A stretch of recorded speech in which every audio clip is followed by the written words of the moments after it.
Joining us today, we have Dr. George Silberschatz. He is a licensed psychologist in San Francisco who has been practicing, teaching, and doing research on psychotherapy for some 40 years. In addition to his private practice, Dr. Silberschatz is a clinical professor in the Department of Psychiatry at the University of California, San Francisco School of Medicine. He is a past president of the North American chapter of the Society for Psychotherapy Research and a past president of the International Society for Psychotherapy Research. His main interest lies in the question of how psychotherapy works, and he has contributed to the growing research on control mastery theory, which we will be discussing here today.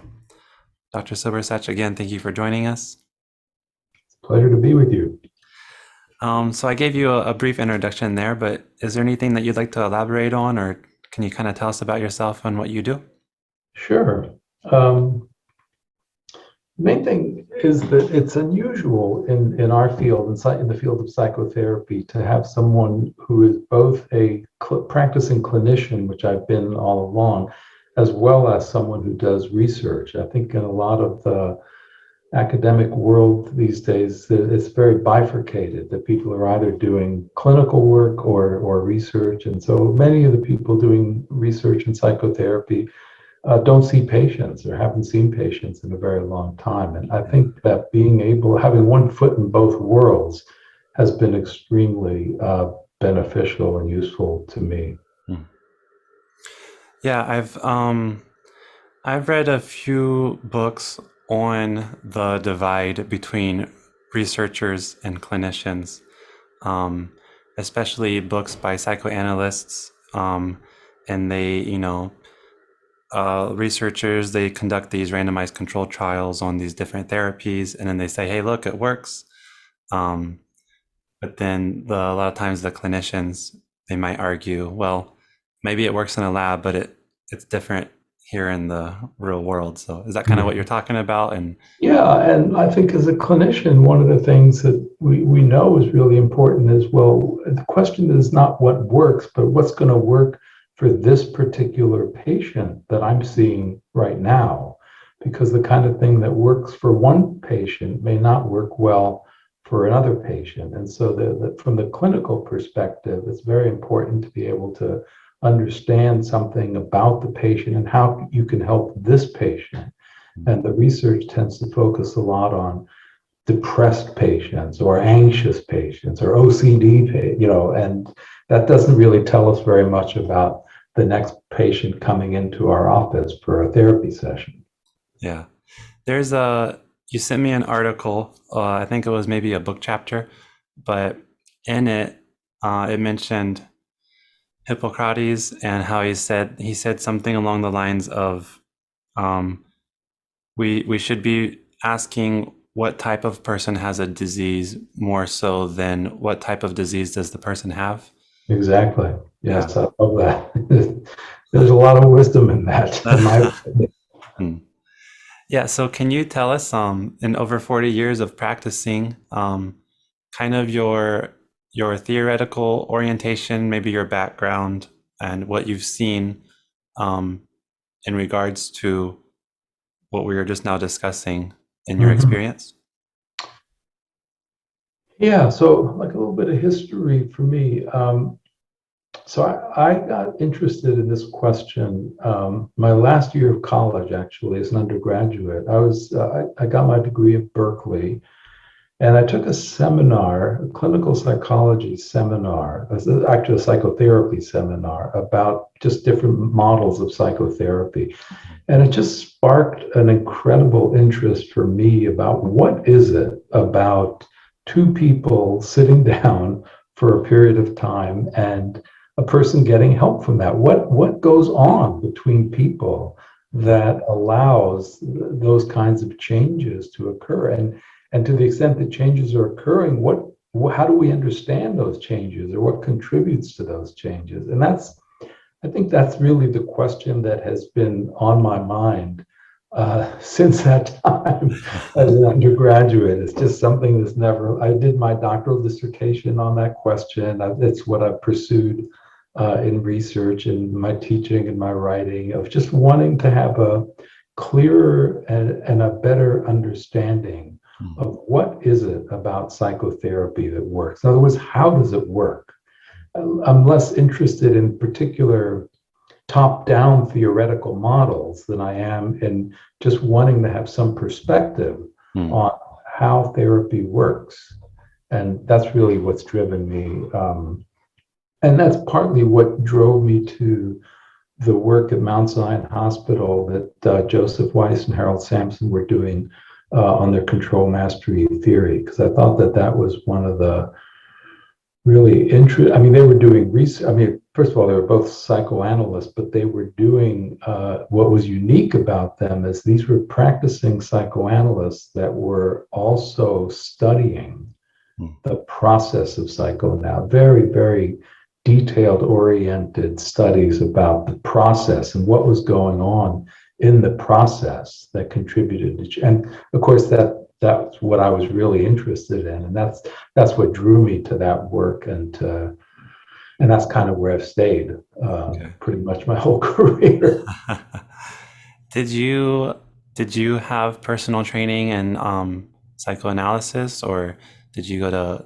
Yeah, I went to, after finishing my undergraduate degree at Berkeley, I was interested in broad psychoanalytic perspectives, and that meant at that time, at least, this was I graduated in 1972. Okay. That basically meant you had to go to New York to really get graduate training. So I did go to New York, to NYU, where I got my Ph.D. And in that my time in New York, I got a lot of training in psychoanalytic theory and psychoanalytic psychotherapy, and so yeah,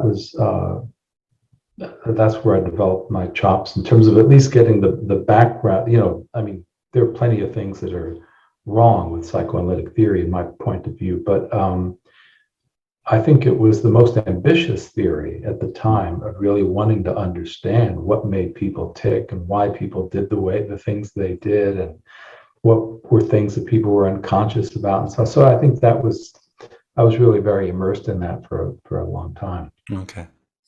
And then, so you brought up how you came across Weiss and them and how they were studying and developing this control mastery theory.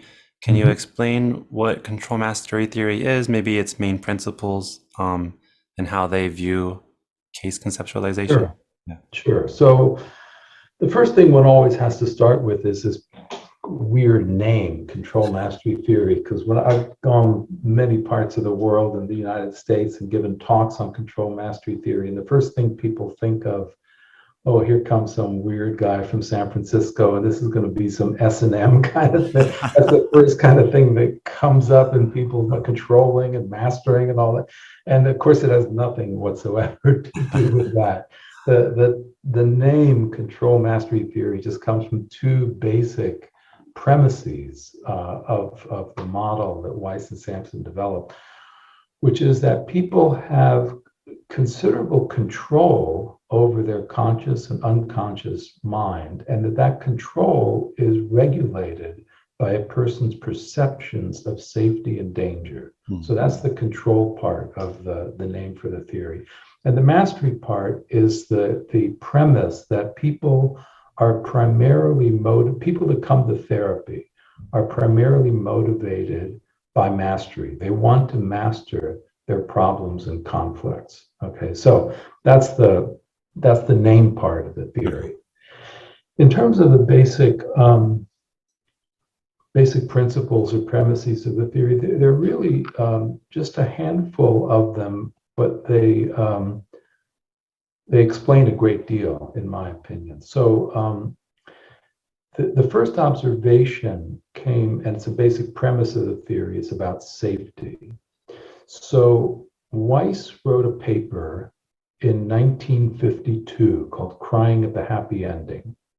Really short, it's a one-page paper, and it raises a really interesting question, which is this: why is it that people will often cry at the happy ending of a movie rather than during the sad parts of the movie? Now, of course, sometimes people cry during the sad parts, But it's interesting to think about, why do people cry at the happy ending? And what Weiss said is that that had to do with safety, that during the saddest part of the movie, people are actually endangered by their emotions. They can feel, there can be a sense of danger about being overwhelmed by feelings of sadness. And so they hold off they put their feelings aside. And at the happy ending of the movie, it's actually safe to experience the sadness that they've been feeling in an earlier part of the movie. So that was that's where the theory sort of originated, with the principle of safety, that people regulate their feelings, their beliefs, their narratives based on their perceptions of safety and danger. So that's one basic premise of the theory. And again, this is not unique to control mastery theory by any means, but it's definitely something that's at a centerpiece of the theory. Another one is adaptation. And this comes from basic Darwinian biology, that all living things are wired by evolution to adapt to their reality. The way Darwin put it is, you either adapt or you die. I mean, those are the two choices. And so in humans, adaptation is regulated by a few different things. First of all, safety and danger is very important for adaptation, obviously. But in humans, we have to develop a map of the world. And this happens very early on in toddlers and infants. People develop a map of, who are these people in my world and what are they about, and how can I adapt to the various people that are, it starts obviously with a primary caretaker, usually a mother, but then it extends to the family and so on. So in humans, adaptation, sort of the key to adaptation in humans is developing certain beliefs or schemas or maps of the world in terms of how things work. In attachment theory, Bowlby referred to this as internal working models. We develop our models about how to preserve relationships and so on, what endangers a relationship, what keeps it going, and so on. So that's another basic premise of the theory. We have adaptation, we have safety and danger.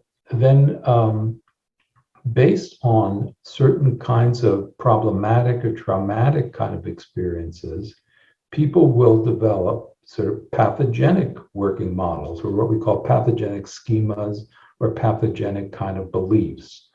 So, for example, a person who grows up in a family, say, with a depressed mother, may feel like, I must not leave my mother's side, because if I leave her, she'll become more depressed. Now, as a child, that's adaptive, because the child is preserving their relationship with a parent, but it becomes pathogenic, because if that shapes one's views of relationships, obviously that's going to be problematic. So that's based on traumatic kind of or adverse childhood experiences, people develop certain kind of pathogenic beliefs or pathogenic schemas. And another premise in the control mastery theory is that when people come to therapy, they come to basically disconfirm or overcome their pathogenic beliefs. And one of the ways that they do that is by testing them out. They can test them in the therapeutic relationship, or they can test them in other relationships. But the therapy relationship is sort of designed to help people overcome their pathogenic kind of beliefs and schemas. So that, in a nutshell, is are some of the basic premises of the theories. Oh, and then one other key point is that we developed an approach to formulating what we call a case formulation or a plan formulation, that it's a tool that helps us understand what are the person's goals in coming to therapy, what's getting in the way of their pursuing those goals, which are usually pathogenic kind of schemas, and how might the patient work in therapy to overcome those. And so the understanding that piece of the person and their problems is very helpful to a therapist. Okay. When developing the plan, and let's say you are trying to pinpoint the pathogenic belief, Mhm. I know that maybe with some clients it'll be more apparent right off the bat. With Mhm. some clients, they might not be as revealing as much about their childhood, or you mentioned, a lot of times pathogenic beliefs develop in childhood.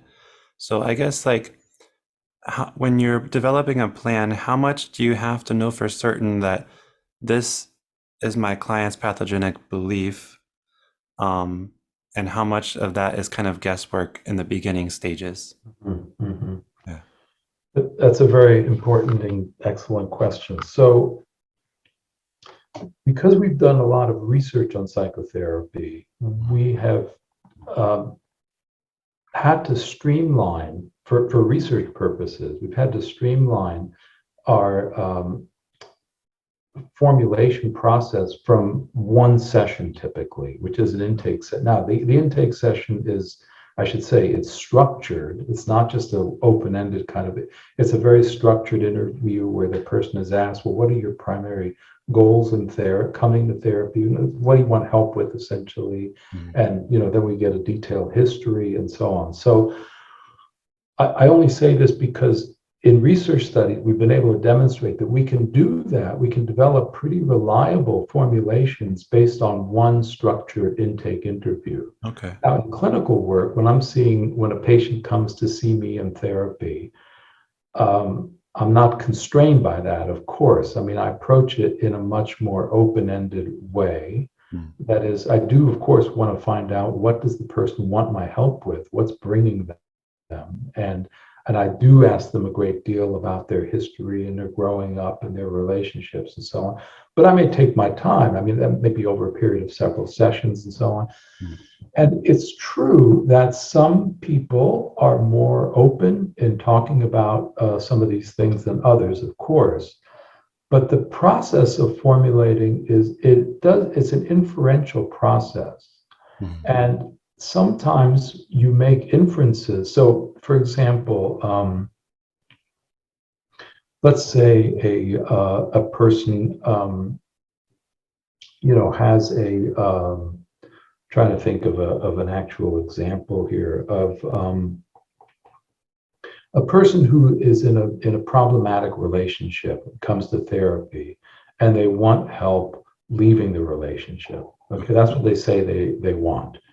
Um, Now, they may tell you that the patient I'm thinking of actually told us very little about her childhood, but the pieces that she told us were very, very revealing. So Mm. what she told us was that she was her mother's favorite daughter. There were four children, but her mother really leaned on her a lot, and oftentimes it was very hard for her to pursue her own activities growing up because she felt like she had to be her mother's caretaker. Mm.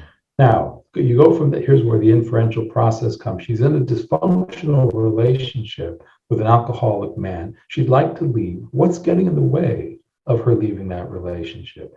She developed a pathogenic, now this is inferred Uh, now, she developed a pathogenic schema that she's responsible for other people in the mm. way that she was responsible for her mother. And that's what's getting in the way of her leaving this dysfunctional relationship. So she's not saying that, right? She's not telling you, I can't leave this guy because I feel so responsible for him. But she begins to tell you these pieces that one can reasonably put together in a cohesive kind of formulation that would help you understand that. And then, we would test that out. I mean, we use the formulation to see if therapists make comments or interventions that are either consistent with that or not consistent with that. How does that play out in the process and the outcome and so on? Mm. Okay. Yeah, that's helpful. And then can you explain, maybe using that same case, can you explain how she might then test the therapist? Yeah.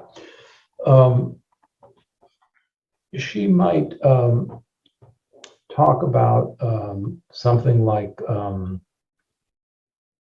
she went out with a bunch of friends. She went out with a bunch of friends, not with the person that she's living with, Uh-huh. and had a really good time. Uh-huh. And it was the most fun she'd had in a long time. And then she came back home, and the next day she was really pretty down and depressed. Mm. Okay, so and she might want to see how the therapist responds to that. So alternatively, she could talk about she was. I mean, this really happened in this therapy where she. Oh, I don't know. She felt like she had to take care of this guy's. One time he came home and was really depressed, and he had children from a previous marriage, and she felt like she had to take care of the children and resented that. So she might be trying to put together a picture of trying to understand where does the therapist come down on the side of what she really wants to do. Does the therapist think that she's like a bad person for not wanting to take care of these stepchildren? She doesn't really want to be burdened. She wants to be having more fun. So she can see whether the therapist is on the side, if you will, Mm. of her having more fun in her life and enjoying herself more versus feeling like she's got to, be this caretaker of not only the alcoholic partner, but his children and so on. Uh-huh. So that might be one way in which you could test that out in the therapy. Yeah. How about treatment by attitude? I saw a kind of a article or chapter on that, and I thought that was interesting. Yeah, Can you tell us about treatment by attitude? sure. So treatment by attitude is a concept that Hal Sampson wrote about and developed. And it's basically in response to a lot of, a lot of therapeutic models, including in psychodynamic and psychoanalytic ones, where the emphasis is very much on technique, Mm. right? On the need for particular interpretations, for example, in the psychodynamic realm, or every model has some techniques that they espouse. What Sampson wrote about was the idea that there are many therapies, maybe even most therapies, where the therapist's attitudes are actually as important, if not more important, than the particular techniques, or in the realm that Sampson was talking about, than interpretations. Mm. So he gave this really interesting example in that chat. I think the chapter starts out with this example of Sampson was a pretty popular therapist. He often didn't have time to see new patients. And a colleague of his asked if he would be able to make time to see his niece. And he said he would. And so the niece contacted him, and they had an initial session. Oh, and the only thing the colleague told Sampson about this young woman was that her father seemed very disinterested in her, and that had always been a very difficult issue for her. So she comes to see Sampson. She's very glad that he could meet with her. They have a couple of sessions, and then the third session, he comes in for the third session and says to him, I decided that coming in here to see you would be, she lived in the suburbs, his office was in the city. It would just be too difficult for me to drive in to see you with any regularity because of traffic and blah, blah, blah. And all he said was, well, I was going to recommend that we meet, and that I was going to recommend our meeting twice a week. Mm. And she said, okay. And they started therapy. Now, that was an example of him having a certain attitude, shaped in part by what his colleague had told him, that she's traumatized by a father figure who is uninterested in her, Mm. number one. And based on what he observed or what he learned about her in the two interviews, he was showing interest. It was an attitude of interest The attitude of, I'm interested in you. I find you to be an interesting, worthwhile person, and I would like to work with you. And that attitude, and his point in that example is that attitude and that attitude alone can go a very long way Mm. in helping a person in therapy. Uh-huh.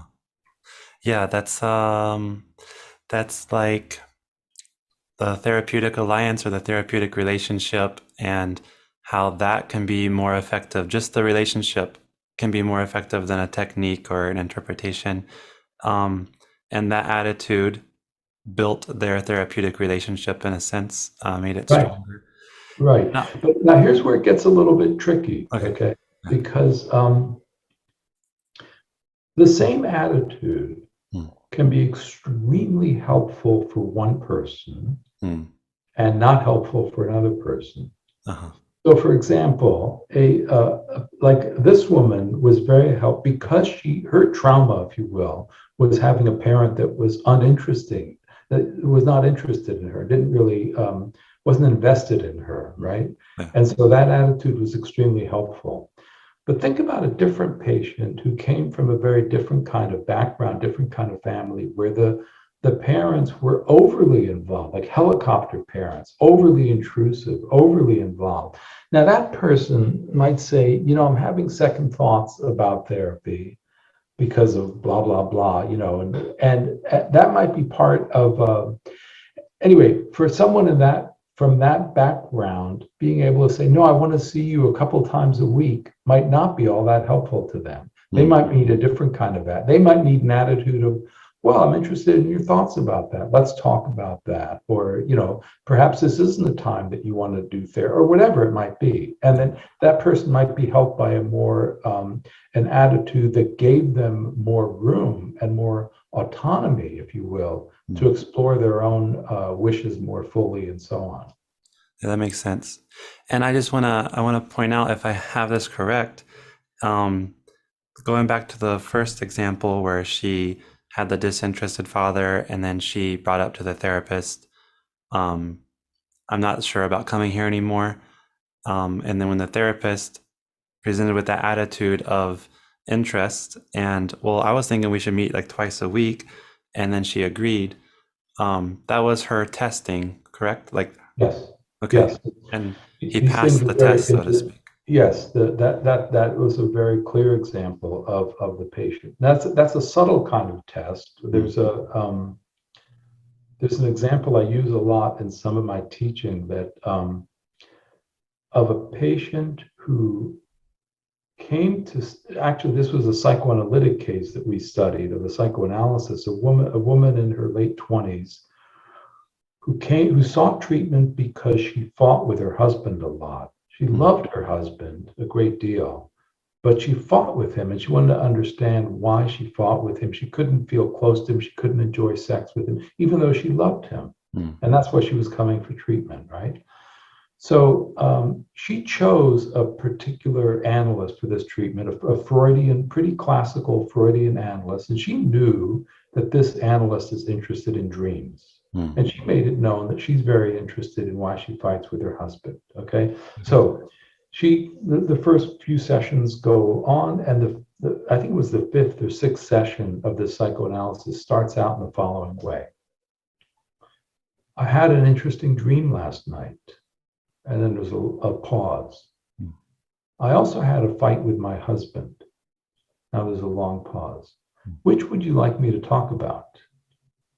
Okay, now that's a very clear kind of, you could say that's a test mm, in a certain way. Now, she, I mean, she made it known. There are a few things she told the analyst that, well, what I want to use what she told the analyst to show you what a formulation looks like and how you could use that formulation to immediately know what would be helpful to say in that instance. okay. Okay, so what she told the analyst was that she had a very narcissistic father, Mm, extremely narcissistic.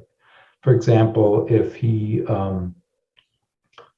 the children wore, if she wore a different kind of outfit than if she wore something that he liked, he would be, oh, beaming and smiling and happy and everything would be. But if she chose clothing that she liked, that was different than he would be sullen and down and, uninterested in her and so on.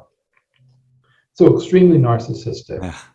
Now, when you grow up with a father like that, you develop a model that in order to preserve a relationship particularly with a man, a parent, but in this instance, a man, you have to subjugate yourself to that person. That's how you preserve a relationship with them. So that's a pathogenic. It's an adaptive schema as a child, but it becomes pathogenic, right? Yeah. It becomes problematic to always be subjugating yourself. And in fact, you could say it was a problem in her marriage because it's hard to feel close to someone or feel sexual with someone where you're always feeling like you have to give in to their wishes and so on. So that was her pathogenic schema, that to preserve a relationship, we know what her goals are. Her goals are to be able to get along better with her husband and have a better relationship. Mm-hmm. The pathogenic schema that's getting in the way of that is the belief that you have to subjugate yourself in order to preserve a relationship with a man.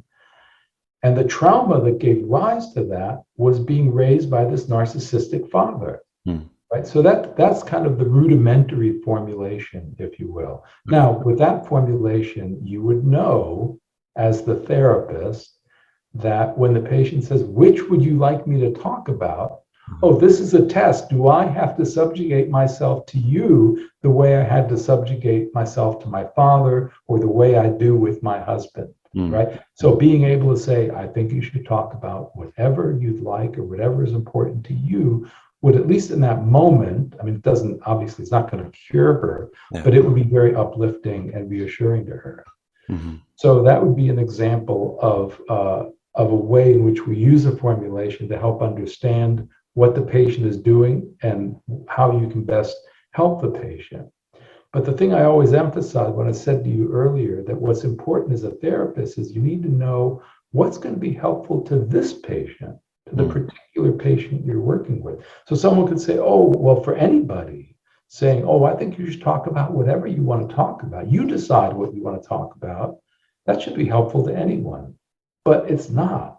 Because people that would imagine a different patient, again, a young woman who was traumatized by growing up in a family that could not handle her basic needs, her basic questions. You know, when she would ask something of the parents, they would say to her, you figure it out. We don't know what to do, right?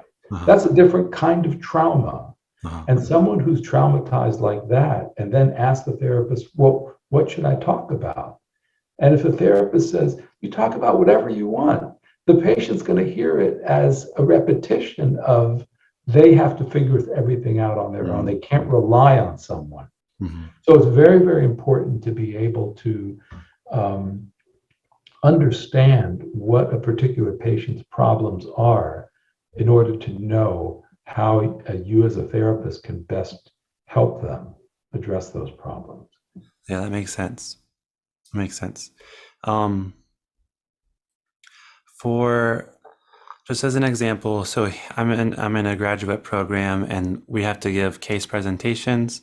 And when we do so, we take a theory like cognitive theory. We present the case using the theory. And then based on the theory that we use, we say we're going to use like cognitive behavioral therapy. Or like relational frame theory and ACT. With control mastery theory, can you explain from a control mastery theory perspective, the point of view of it being both kind of a theory and a therapy? Yeah, so it's a little bit tricky for people because one of the things that's distinctive about control mastery theory is it's not a set of techniques. It's not about how do therapy by doing these things, by challenging a person's irrational beliefs or by exposing them to this or that kind of thing that they're afraid of. It doesn't privilege any particular technique at all.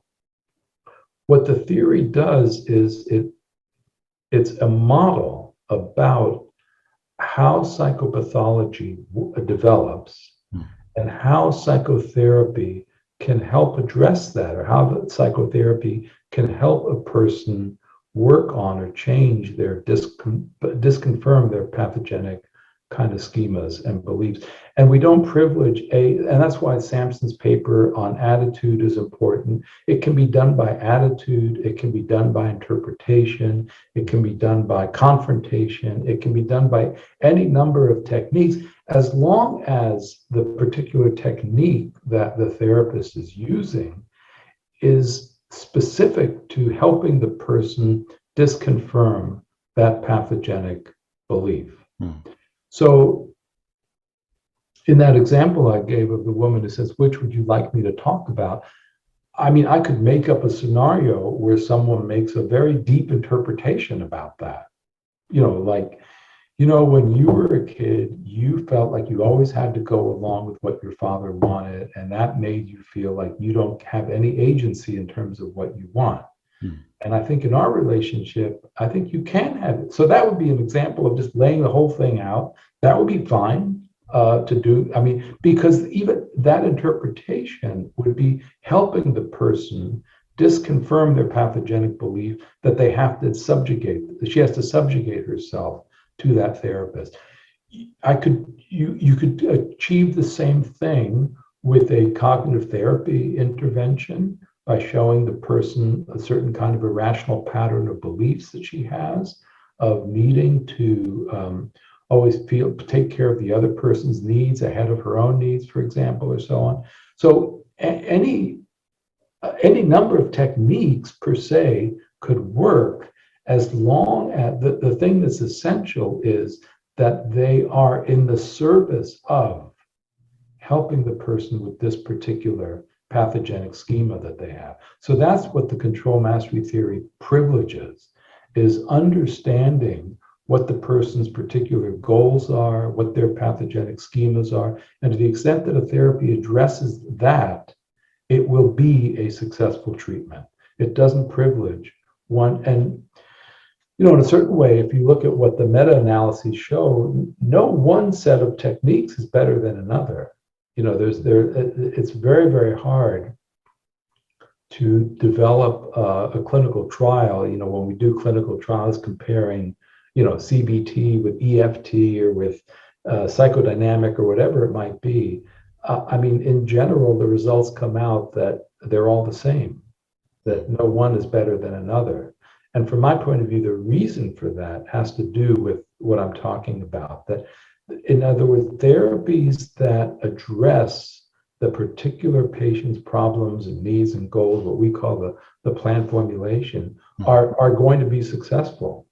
And there are different therapists in all those different schools that do that well, and others that don't. Yeah. Okay. So in all of your years of research, you said you started out trying to find out what makes psychotherapy work, and you're still researching that kind of same topic. Right. And you said, control mastery theory kind of drew you to it because they were trying to also research, how does it work? How does psychotherapy work? Is the CMT formulation kind of the best answer that you found, or is there more to it that CMT doesn't really explain that you've found through research? That's a great question. I think so. For the first part of your question, I do think that having a good enough formulation, good enough plan formulation. By plan formulation, I just mean what are the person's conscious and unconscious goals? What are the schemas that get in the way of those? What are the traumas that gave rise to those schemas? And how might the patient test those in therapy? That's what we mean by a plan formulation. And I would say that therapists who, whether they're aware of doing this or not, therapists who address the patient's particular plan in these ways I just laid out that to me does explain a lot of how therapy works. In Okay. other words, in successful therapies, I believe they are successful because they help the person achieve their conscious or unconscious goals, and they help the person begin to disconfirm the pathogenic schemas that got in the way of those. Hmm. And I think, regardless of what the therapy is, I think that is a particular and important piece of the puzzle of how therapy works. I feel very convinced about that fact. Now, does that explain everything? No, nothing explains. Nothing explains everything. There's a famous statistician named George Box who said there's a box test named after him, and he's a very famous guy. And he was known for saying, all models are wrong, some are useful. And I subscribe to that very much. So that's what I would say. That is it the final answer? No, but it's a very useful answer Hmm. for understanding something about how therapy works. Okay, that's helpful. Thank you. Um, maybe two questions left. Can you explain coaching? Yeah, yeah, we've just written a number of papers and just gotten those published on coach. It's Oh, coaching's great. a really interesting concept. The premise is basically this: look, people come to therapy to get better. Okay, I mean, we begin with that premise. People really do come because they want to get better. And that's why we have it. That's why we call it a plan formulation, because that is the person's plan. They want to overcome their disconfirm their pathogenic beliefs and schemas. So, to the extent that people want to, if you believe that people want to get better, Mm-hmm. one corollary of that is that the person will be motivated, the patient will be motivated to help you help them. Okay. And that's the gist of what coaching is about. It's where the patient is trying to give you clues or data or very clear things about this would be helpful to me. Mm. You're going to ask me for an example. There are I can give you lots of different kinds of examples. So a woman came to therapy because she was very depressed about not having been promoted in her work, and she was a very quite a remarkable woman. She was the first woman in her family to go to college, and she had, the rest of her family had had a pretty difficult life, and she went on to achieve some pretty impressive things, but she was passed over for this promotion and was Mm. very upset about it. It would be, I don't know if it would be easy, but there are plenty of therapists who would think, well, sure, this other person, the person that got the position was well, she's in the field of tech, and a woman in tech is kind of problematic, and the person that was promoted was a man, and so on. But lest there be any doubt in the therapist's mind about this, there could be, she let the therapist know that how smart she was when she growing up. So, for example, she made a point of saying that in high school, she could have gone on to college at the age of 15. Wow. I mean, that's how smart she was. And she couldn't do that, in fact, because the family was poor and they wanted her to work, and she took much longer for her to go to college. But that would be like a little example of because I think she began to feel like the therapist was going down a track. Well, maybe she was reaching too far Mm. for this position. And so she didn't have to, I mean, nothing is random in terms of what people tell us, right? She didn't have to share that little piece of, so that you start to raise the question, I wonder why she brought this up. Mm. And she brought that, so this is like one kind of subtle example of coaching. Sometimes coaching is more overt. There was a patient who she was being seen by a pretty traditional psychodynamic therapist. He was being kind of a little bit aloof and removed.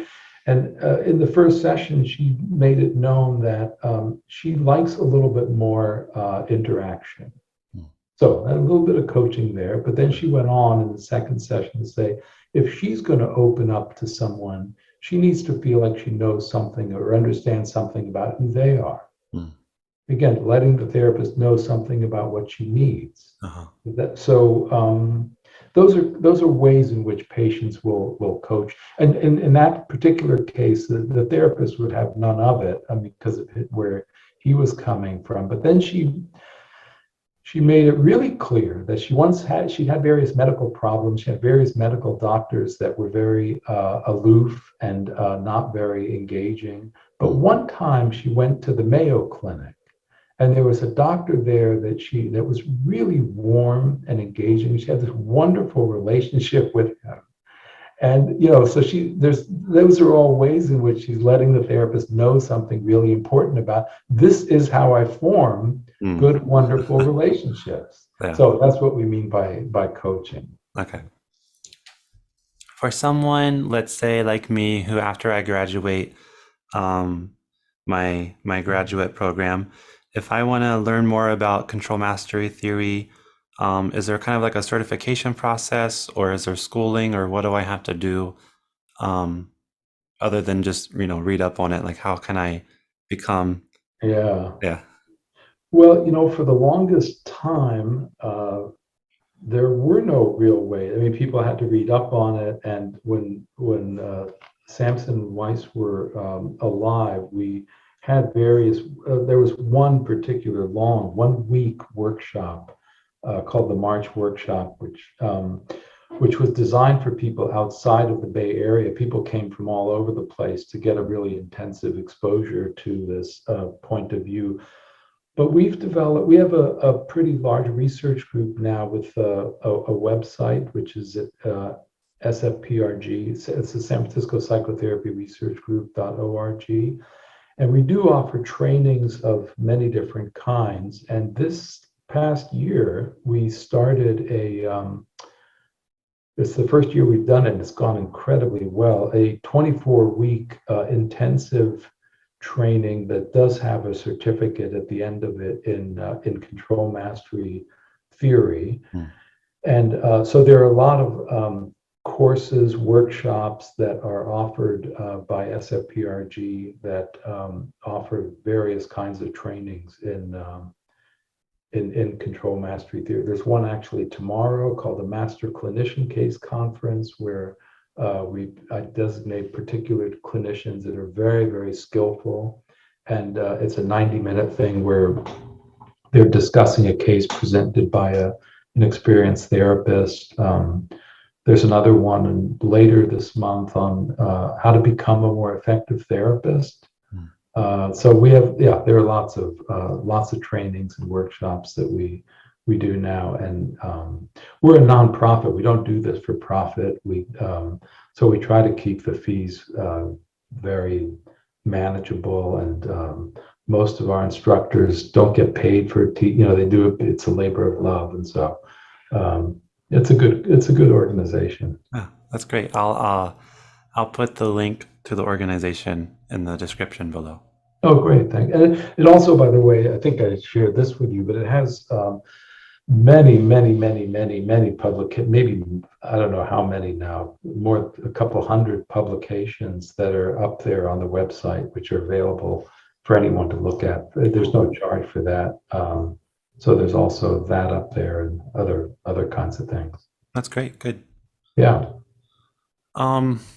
This is kind of just a sidebar question, but when I was introducing you, I mentioned how you used to be the president of a few different organizations, and what is it like to be in such a high kind of role? What is that like?